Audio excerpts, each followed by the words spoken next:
Alright, hi guys, welcome to this week's video. This week is my February favourites, as titled in the title. I feel like this February favourites is very minute in comparison to usual favourites. There's not many products. I didn't really have many favourites this month. This month's been a bit of a weird one. I started this month off in Italy for work. I did a couple of days in Italy training people out there, and then came back, been doing work all the time, all day, every day, and it's been really hard, you know. I haven't really purchased something new. Well, I purchased like, I think, some MAC stuff, and that's pretty much it. I didn't really dabble much in my makeup selection, so that is why it's a really small one. And like my beauty products as well, it's just in general favourites. There's not many, and I don't think you'll be surprised with some of the answers, some of the products and other things I bring up into this video. Yeah, let's go. My first favourite of this month has to be Lumi Magic Base Concentrate de Lumiere Pure Light Primer by L'Oreal Paris. It comes like this. This has been my primer of choice this month. As you guys know, I'm sort of going, I don't actually know if you do know, I'm basically trying to get through loads of products currently, and what I'm doing is I'm going from oldest to newest. So this was my next oldest primer in my collection, and this is amazing. I don't know why I haven't used it a lot more, you know. I feel like it instantly gives myself a glow. It keeps my foundation, my makeup and everything on the entire day. I work a long day. I usually get up about 8, and then I tend to like take off my makeup about 11 PM at night, and I have noticed that this just does not budge. It does not budge my makeup. It is amazing. It makes my skin feel really soft, has a little bit of a glow in it. As soon as you put this primer on, you can see your skin instantly has a sheen. So if you even went out without wearing any foundation or whatever, you would still look as if you're healthy and glowy, and it just looks amazing. I just love it. The only downside to this, I would say, is it's a little bit watery. You have to probably proper shake it a lot before you use it to make it a good consistency. Otherwise you'll end up just squirting out like water and not the actual like creamy substance. That sounds really wrong, but you guys know what I mean, I'm sure. Going along the lines of foundation primer is my Lancome Taint Idol Ultra 24 Hour. I have been raving about this a lot recently. It's just my next go-to foundation in my collection. I love the colour of it. The colour doesn't look too off my skin tone. It stays all day on top of that primer. It does not budge. I see myself taking my makeup off at like 10 to 11 PM every night after putting it on at 8 in the morning, and it's still on my skin, hasn't removed itself.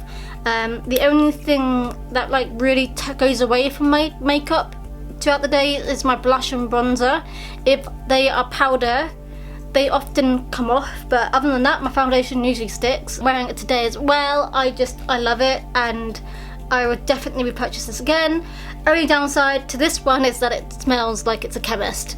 It has a really strong smell, like chemical smell to it, and it's not the greatest. We have got a mascara I've been using this month, which is the Audacious mascara from NARS. I got this like 2 years ago in a NARS Glossy Box collaboration. I don't even have or get Glossy Boxes anymore because I use Birchbox instead, but I love this. I don't know if this is the full size or the sample size. I'm assuming it's the sample size, but the size of the wand is like the best size. I can actually get all my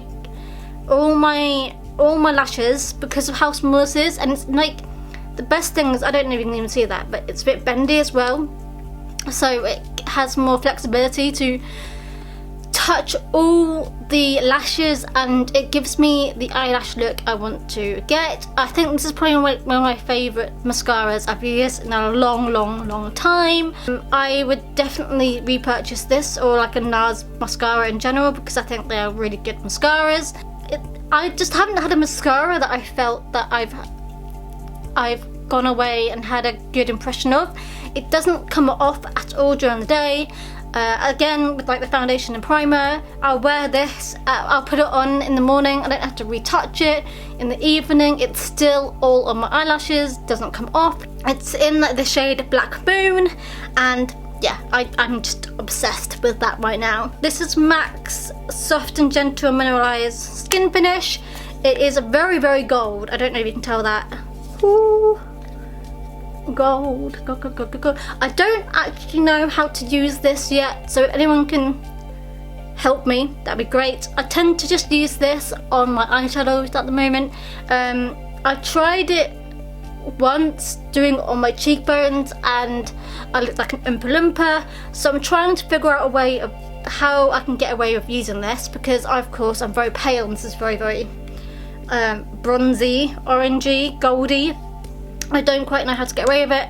I love the packaging though. You know, I decided a couple of weeks ago that I would buy loads of MAC things because I literally don't own any MAC products.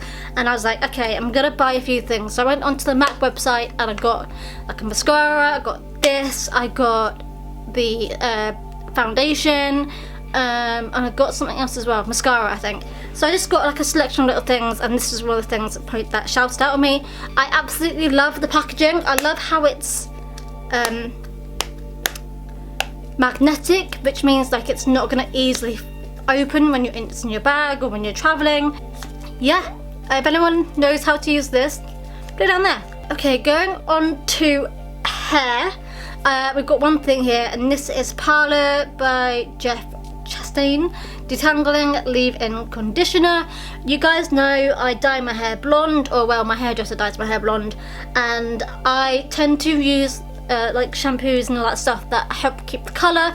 However, I do find that even if I put conditioner in my hair, and I put a lot of conditioner in my hair, it still feels it still feels a little bit dry and a bit, you know, that feeling, you know, when your hair's not as soft as you like it to be. However, when I use this is grand. This does a brilliant job. I usually spray a little bit of it in when it's a little bit damp, and then I spray it in again when it's dry, and it makes my hair feel so soft and like you know how your hair feels when you come out of the hairdressers, that soft.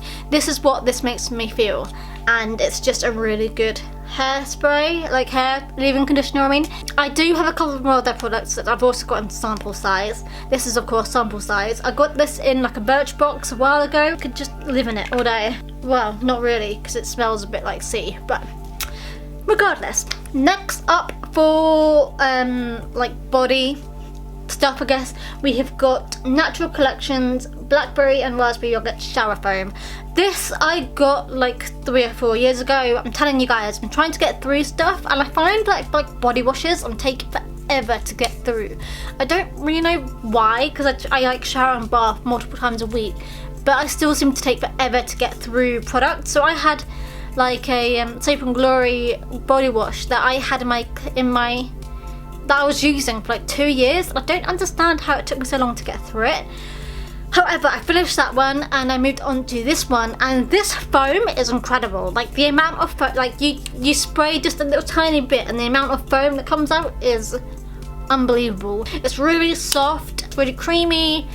It's just a really nice shower foam, and I don't think I've ever really used a shower foam before using this one either, so it was quite fun when I first opened it, because I didn't realise it was a foam, even though it literally says shower foam on here. I wasn't expecting it to be as foamy as it was, and yeah, I don't know where you can get this or if it's even available these days, but this is what I've been using, and it's like 2 or 3 years old, so it could change, it could have got new packaging, I don't know. Next up, okay, you guys are gonna hate me, but I had to put this in my February favourites. This is my bullet journal. I'm telling you guys, I'm obsessed with doing this, and I felt like I made a bullet journal and supplies video a couple of weeks ago that I uploaded only last week, but I made it in like January, so it didn't include most of the stuff that this one's got in it now. I'm still using it. I'm still absolutely loving it. It's just really great. It keeps me up to date. It makes me do stuff, so it reminds me to do things as well. Like even on days where I don't have much to do, like today, it's Saturday the 18th of February, and I've been doing like all these things. Like I can check them off, I can make sure I can do them. Like it's telling me to check Tumblr, haven't done that yet.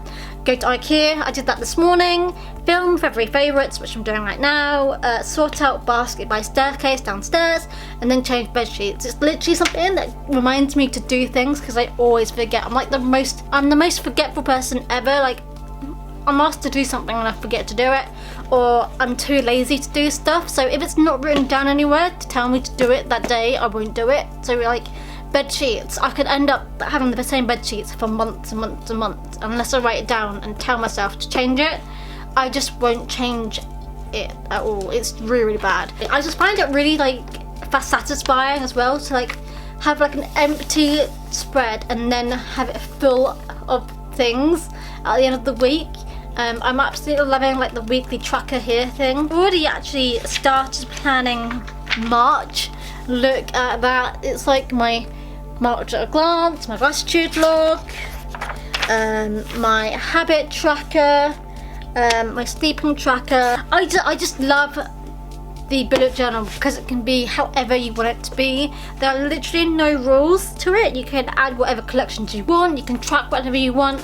I personally can't wait for March because I feel like that will be the first month where I'll be properly into using my bullet journal and understand what I want to track, what I want to say, what I want to keep update with, what I want to plan every day for, if I want to do daily or weeklies only. There's that. And then finally on my favourites, I'm going to introduce you guys to my favourite app at the moment, which is, actually no, there's two apps. One of the apps is 1 second every day. I have been filming a video a second a day, and literally I've been doing it since the 7th of January, and I've been filming a second every single day. I have not missed one day yet. I love it, and at the end of the year I will save that video, or at the end of the 365 days I'll save that video and then I'll upload it onto YouTube because I think that would be pretty cool, so you guys can see 1 second every day from 2017 2018. And the other one I'm going to include is sleep cycle. I am pretty bad at like going to bed. I don't know if you guys know, I'm pretty bad at going to bed and waking up, and so I thought I would track my sleep. And I've had sleep cycle for years. I've just never really used it. Like I download it and then don't. I download it and then delete it, etc, etc, etc. And it's been like this last month or so where I decided it would be good, especially now I'm tracking my sleep in my bullet journal. I thought I would use the sleep cycle one to help me know how many hours I've had to sleep so I can track them down here, and I've been doing really, really well. I find it really interesting as well. Like it has so many like trends that you can have. So you've got sleep quality, you've got what time you went to bed, time in bed. I average 706 hours apparently. What time you wake up, and then increased sleep quality, decreased sleep quality affected by weather, sleep quality affected by air pressure, sleep quality affected by the moon, sleep quality affected by location. And I was in Milan, and it says that I had a 5% decrease because I was in Milan. Like it can even tell you how many steps you've taken, and then like you can correlate that with how many hours sleep you had that night. It's just amazing. Like yeah, sleep quality affected by activity, etc, etc, etc. It's not like a really nice pretty app. I hate the colour scheme, and I wish it was like more like visual and fancy and nicey stuff, but it does the job. And I like it because it gives you like an alarm to wake up, and it wakes you up like when you're at light sleep, so it doesn't wake you up when you're in a deep sleep. So it sort of finds out your pattern from your moving, because you put it on your bed. You can put it on your bed, or you can put it on your side table, depending on whether you want to have it based on movement or your breathing. And I put it on my bed for movement because I don't want it to be recording my sleeping noises, and so I put it on there, and it's just really good. I like it a lot. It's definitely really insightful, I feel, to my trends and statistics. I could not say statistics on my sleeping patterns. I find it very interesting. So yeah, I've been loving that this month. Not many favourites this month, a little bit of a random one, I feel. Yeah, I hope you guys enjoyed this video, and I'll see you guys next week as always.